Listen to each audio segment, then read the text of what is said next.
বন্ধুরা, আমি আজকে জেরি ব্লগ থেকে রাখি ঘোষ একটা রেসিপি নিয়ে চলে এসেছি। এগুলো ডিম, আমি ডিম দিয়ে আলু দিয়ে আর চারাপোনা মাছের একটু ঝোল করব, সেটাই আপনাদের কাছে তুলে ধরছি। দেখুন, এই মাছগুলো ভাজতে দিয়ে দিয়েছি।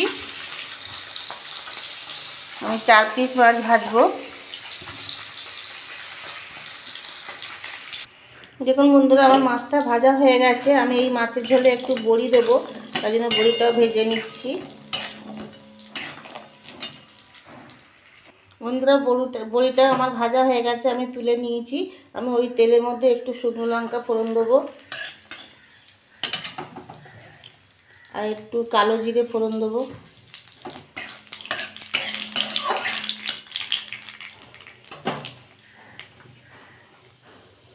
এবার ডিমগুলো আমি দিয়ে দেবো এর মধ্যে।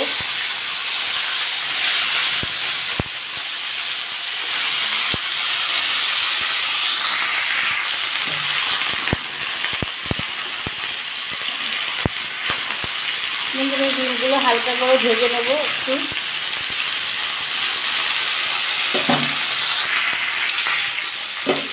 দেখুন বন্ধুরা, আমার ডিমটা অনেকটাই ভাজা হয়ে গেছে। আমি এবার এর মধ্যে আলু, বেগুন আর টমেটো সব একসাথে দিয়ে দেবো।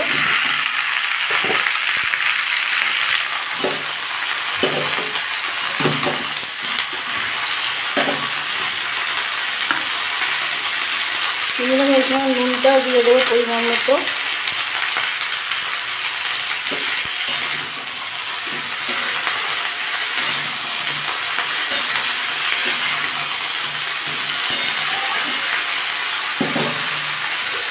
আমি 5 মিনিটের জন্য ঢাকা দিয়ে দিচ্ছি।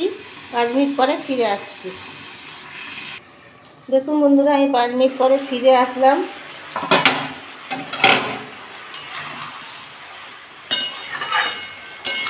আমার এই সবজিগুলো অনেকটা নরমও হয়ে গেছে এবং ভাজাও হয়ে গেছে। আমি এর মধ্যে আদার পেস্টটা দিয়ে দেবো।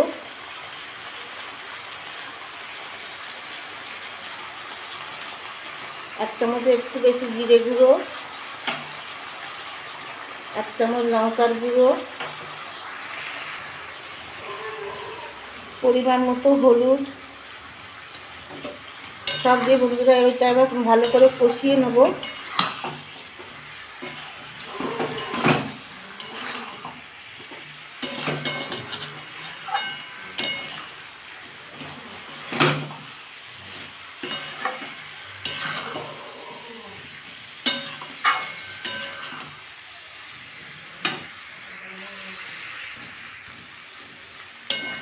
দেখুন বন্ধুরা, এটা আমার কষানো হয়ে গেছে।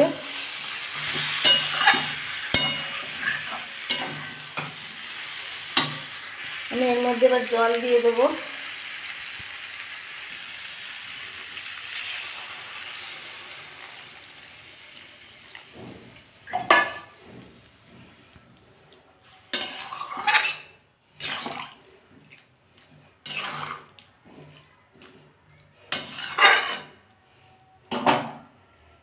বন্ধুরা, যে বড়িগুলো ভেজে রেখেছিলাম আমি সেগুলো দিয়ে দেবো।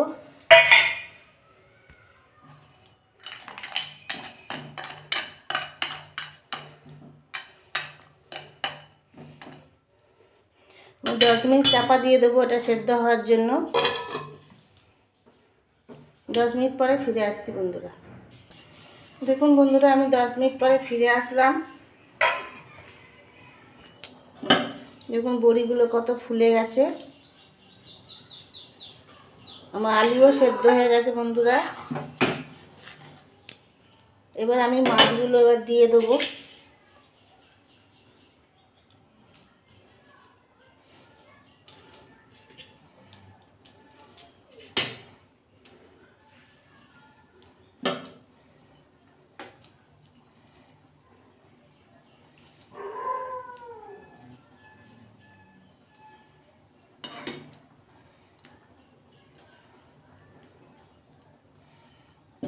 এগুলো একটু ফুটুক।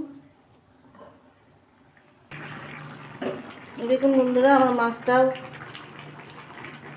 এতে দেওয়া হয়ে গেছে, ফুটে গেছে, ঝোলটা ফুটে গেছে বন্ধুরা। আমি এবার এটা নামিয়ে নেবো। তার আগে একটু আমি গরম মশলা দিয়ে দেবো।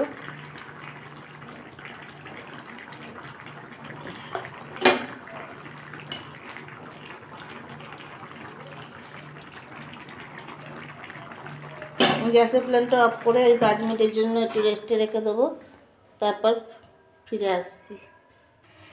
দেখুন বন্ধুরা, আমার চারাপোনা মাছ, আলু, বিন আর বড়ি দিয়ে ঝোল রেডি হয়ে গেছে। যদি কোনো নতুন বন্ধু রেসিপিটা ভালো লেগে থাকে তাহলে আমার চ্যানেলটা সাবস্ক্রাইব করার অনুরোধ রইল এবং পাশে থাকবেন। আর পুরনো বন্ধুরা যেনারা আমার ভিডিওটা অনেকক্ষণ ধৈর্য ধরে দেখেন তাদের অনেক অনেক ভালোবাসা জানাই। নতুন পুরনো সবাইকে আমার তরফ থেকে অনেক অনেক ভালোবাসা জানিয়ে আমি আর রেসিপির ভিডিওটা এখানেই শেষ করলাম। দেখা হবে পরের একটা রেসিপিতে।